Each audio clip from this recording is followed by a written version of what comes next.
Here is a tutorial on how to complete assignment number 7, the budgeting challenge for our Spreadsheet 1 module. So I've gone ahead and logged onto Google Classroom and I'm just going to go to classwork. Everything we need for this assignment is under your Spreadsheet 1 folder and it's assignment number 7, the budgeting challenge. So for part A of this tutorial, let's look at what the assignment is asking you to do. So for this assignment, we are going to see, is it possible for you to save $10,000 by the time you leave high school? And once we start doing our calculations, I think you guys will see it's actually very possible. So we are setting a goal to achieve this within 2 years, and I'll go over that in just a sec. However, we got to start with an income. So if you currently do not have a job or a means of making any money, you're going to use minimum wage as your hourly rate to calculate for your budget.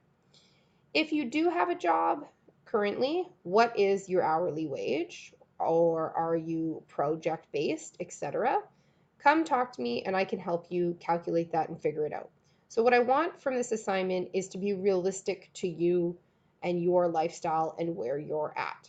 I think it's realistic to assume that probably by grade 11, at least half of you are going to get a part-time job.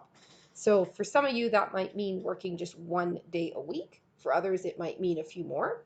And for our calculations, we're actually only going to be estimating based on you working 1 day a week for 8 hours at a time at minimum wage.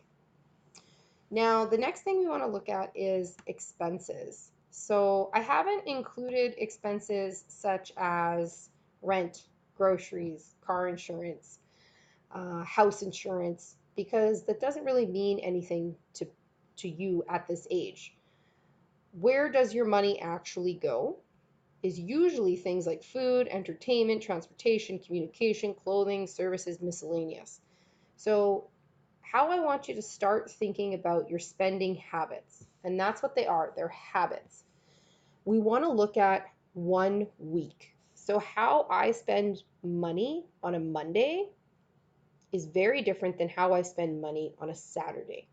And part of that is due to my habits as a spender, as well as just the way my life is structured. So I teach on Mondays, it's a busy day.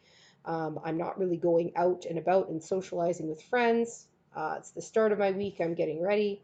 Whereas Saturday, it's my time. It's my recreational time. If I want to go do something, see a friend, go for lunch, go to a show, I start to spend a little bit more money on the weekends because I have more free time. So for you guys, we did realistic expenses. Where does your money go? Food. So if it's not free, and this does not include groceries that are bought and kept in your household, unless you contribute to that expense and you help pay for groceries for your family, then you're going to budget that in. If you don't do that, then I'm not asking you to do that. I'm asking you to calculate, what do you spend money on?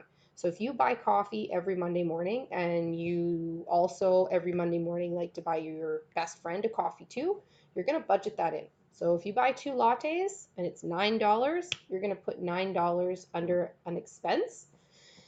For entertainment, anything you need a ticket to and that requires admission and that's paid, you're going to budget that in.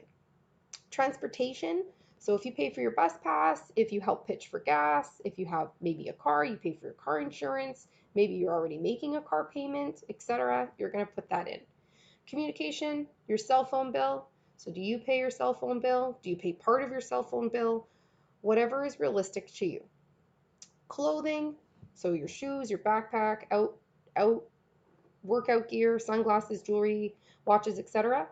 Any services you might receive, so such as haircuts. Do you get your haircut every month? Do you get your haircut like twice a year? Do you get your haircut once a year? Maybe you're doing things like hair color, or you get your nails done every 3 weeks. Other miscellaneous things, such as you pay for your own makeup, maybe toiletries, curling irons, video games, other electronics, headphones, etc. And the last thing I want you to think about is gifts. This could revolve around if you celebrate people's birthdays or if you celebrate certain holidays.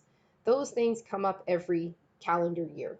So for instance, I celebrate Christmas and I have 3 siblings, and if I buy them each a $50 gift, then I'm spending, I know every December, a minimum of $150. And then I also purchase for my parents, so that's another $50 per them.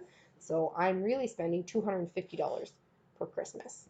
So you want to budget those things in.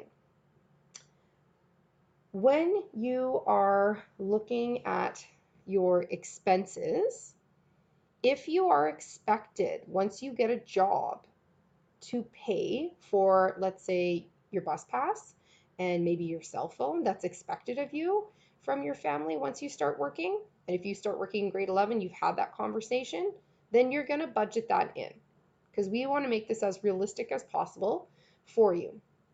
When you're reviewing your budget, we're going to ask you a few different calculations you need to do. So one of them is called your gross income. So this is how much money you make before the government takes off taxes, and that is called income tax. Your income tax is usually 10% of your gross income, and your net income, this is how much money you actually get to play with at the end of the month. That actually goes into your bank account. So to calculate your net income, we take our gross income and we subtract our income tax. Then you have your total monthly expenses. So you're going to look at and add everything up. Where has my money gone this month? What have I spent it on? And lastly, to calculate our total monthly savings, you're going to take that net income and subtract your total monthly expenses. That is what we are going to do for every month of the year. At the end of calculating for a full year, we're going to calculate our total yearly savings. So we're going to add up how much money did you save in September, October, November, all the way to August.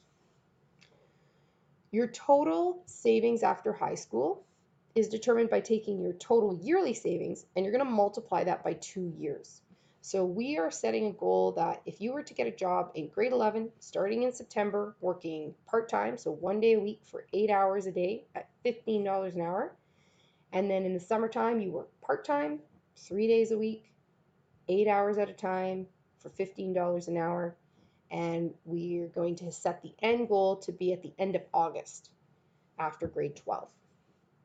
Last thing that's really important is all your formulas have to use the cells. So for example, it's going to be equal sign B2 subtract D2. So this we will get a little bit more specific once we do part B and looking at our Excel worksheet. But what I don't want to see is if you make $100 a month and you subtract $50 for expenses. So I don't want to see equal sign 100 minus 50. That's what we don't want to do. So we want to work smarter in Excel, not harder. We want to have it work for us.